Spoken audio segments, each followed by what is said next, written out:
Rowan steadied himself as a thick root curled before him, pointing the way out. He followed, and the forest responded.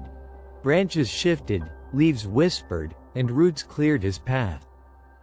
As he walked, hunger crept in, but before he could think of food, trees bent their branches, offering ripe fruits. He ate, feeling the strength of the land flow through him. Guided by the trees, he emerged from the dense forest and found himself at the edge of a small village. Smoke curled from chimneys, and the scent of fresh bread filled the air. As he stepped into the village, a faint, sorrowful cry reached his ears. It was distant, almost like a whisper carried by the wind. He ignored it, eager to share his experience with someone, anyone who would listen. But as he moved deeper into the bustling streets, the sound grew, soft gasps, heavy breaths, a chorus of unseen voices.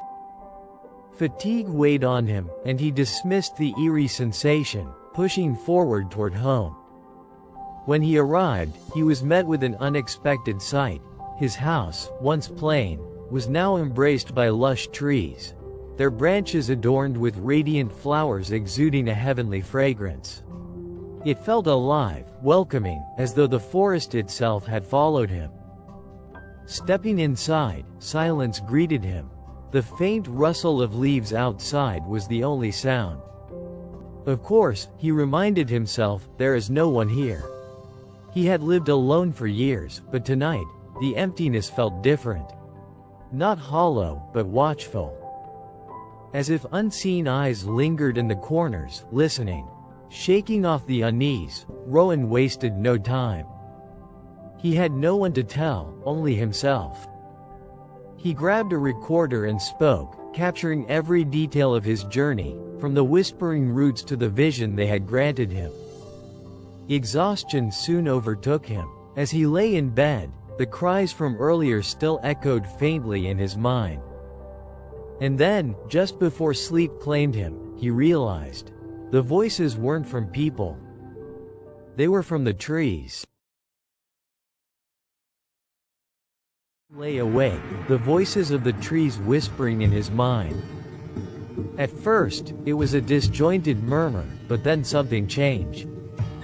The trees pulled him in mentally, extending his mind into their vast network of roots and vines.